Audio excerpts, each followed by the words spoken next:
Hey everybody, it's Shaman Sister Sin, and you're listening to the Meditations and More podcast brought to you by littleshaman.org. That's me, the Little Shaman. Today I wanted to talk to you about something I get asked about quite often. People often ask me to tell them if their newfound partner is a narcissist.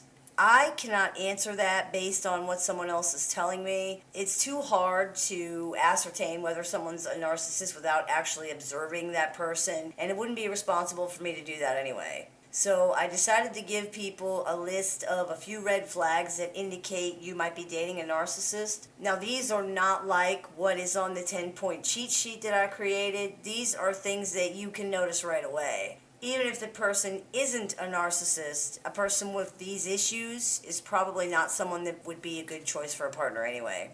And these are in no particular order. The first one is that this person has too many tragedies or dramatic moments or hero stories in their past. We've all had tragedies. We've all had big things happen that threw our lives into an uproar. We've all had moments where we shine, but we don't all have so many of them. A narcissist's recounting of their life history will often be full of horrible tragedies, unbelievable moments where they met celebrities or experienced amazing things, and tales of how they saved the day. Lots of them. Many times these stories are made up to impress you or get you to feel sorry for the narcissist. Narcissists are pathological liars. So listen to your gut and don't ignore the warnings it's sending you. If you're asking yourself, how can so much tragedy befall one person, or feeling that it's all just too fantastical to be believed, it probably is. The second one is, this person seems to have no real support system.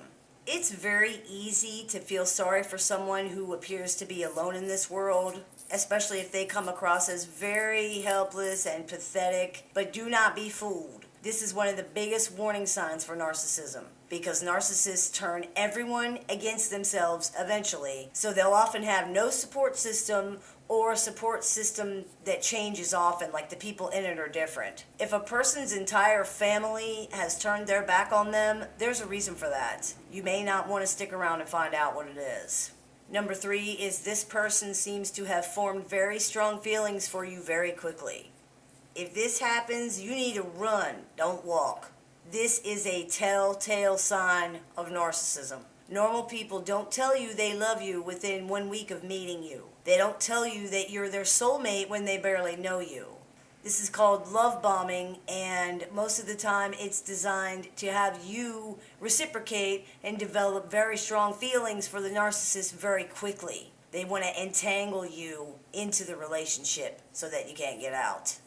Number 4, they talk about their exes too much, or they won't talk about them at all. We all have bad relationships in our past, but if your new friend has had nothing but bad relationships, it's time to keep walking. Narcissists demonize all those who have come before you, and they never admit to anything that they've done wrong. That so-called psycho controlling ex was probably being cheated on left, right, and sideways, but you're never going to hear that.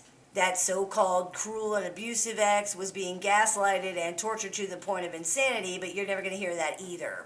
If every single ex is a psycho and a stalker and abusive and a cheater and God knows what else, either your new friend is a narcissist or they've single-handedly managed to meet the worst people in the world and form relationships with them over and over and over. Since this is pretty unlikely, it's a good idea to take a step back right here.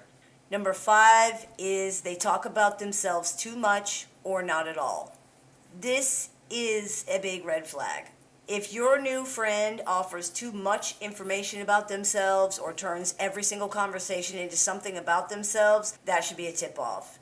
It can be easy to overlook this as just simple posturing or trying to be impressive or arrogance, but it's really not worth taking a chance. If someone talks about themselves all the time, they're not interested in learning about you. That sets the tone for the relationship and how important you're going to be to this person. So just remember that.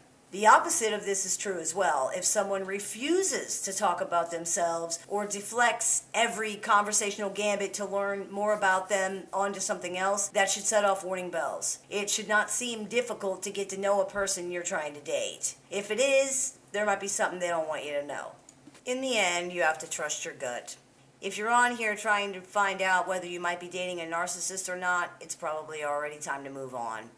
I hope this clears a few things up for you. As always, I look forward to your questions, comments, and suggestions, so keep those coming, please.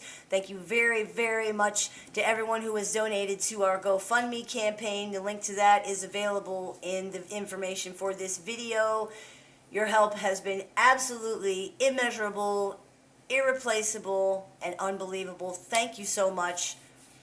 You've been listening to the Meditations and More podcast, brought to you by littleshaman.org. That's me, the Little Shaman. May the Great Spirit bless you and have a wonderful day.